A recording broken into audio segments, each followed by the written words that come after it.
Hey, Carpool Crew, happy Monday. I'm so glad you're back with us on Carpooling with Jesus. I'm Pastor Justin, and I just want to say a quick hello to Dallas in Bolingbrook, Illinois. I love the state of Illinois, and I love people who are named after cities. So I hope you have an incredible day. God is with you. Our verse today comes from the book of James. James was, Jesus' half-brother. And here's what he said in chapter 1, verse 19. Everyone should be quick to listen, slow to speak, and slow to anger. James gives us these three really simple instructions, and the order matters. First, be quick to listen. Second, be slow to speak. And third, be slow to get angry. See, that's interesting, right? Because most of us do the opposite. We're quick to talk. We want to defend ourselves or give a reason for something and explain. We're quick to interrupt. We're already thinking of what we're going to say before the person we're talking to is even done talking. And we are quick to get upset. This wasn't fair. This didn't go the way I planned. This isn't okay. And we get angry. But God says listening should come first. Why is listening such a big deal? See, when you listen to someone, you're telling them something without even using a single word. You're saying, you matter. I care about what you're saying. You're important to me. Those are things we want to say to our friends, to our family, to our teachers. Before we even say a word, that is what they're seeing from our listening. That's why listening is so powerful.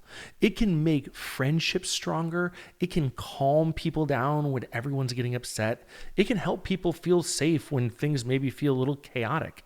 And that's exactly how Jesus treated people. See, Jesus always listened. He was surrounded by crowds all the time. People were asking him questions. People were needing help. They were telling their stories of what's happening in their lives. And Jesus didn't rush them along. He listened. He listens to kids. When kids came up to talk to him, they'd hop up on his lap and spend time with him. He listened to people others ignored. He listened even when he already knew the answer. See, Jesus made people feel seen by listening first. If Jesus were sitting with you today and you said, people don't listen to me, or I get frustrated when no one hears me, I think he'd say, I know how that feels.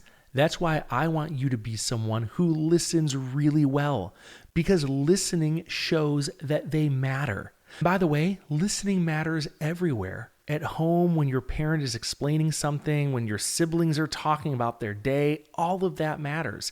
At school, when your teacher's giving instructions, when a friend is telling you something important, that matters. When someone's upset, when someone just needs to talk, being a great listener is everything to them. Listening doesn't mean you always agree. It just means you care enough to pay attention. Imagine your friend is telling you something that happened at recess, and while they're talking, you're looking away or playing with your hands, and you're thinking about something else or thinking about something you want to be doing. That doesn't feel great. That doesn't tell your friend that you're caring about them. But imagine instead if you looked at them, stayed quiet, let them finish. It's the same story, but a totally different feeling. That's the power of listening. You can be a great listener. And I have a quick challenge for you. The next time someone's talking to you, stop what you're doing, look at them. Don't interrupt. Listen all the way to the end. That's it. You don't have to fix anything. You don't have to be funny. You just have to listen. Because when we listen, we are doing exactly what Jesus did when he was here. Remember, no matter where you are or how you're listening, God loves you.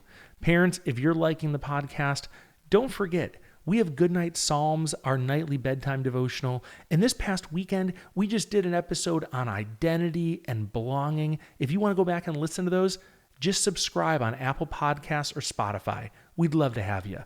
Before we go, let's answer this question together. Who is someone you could listen to really well today? And how do you think it would make them feel?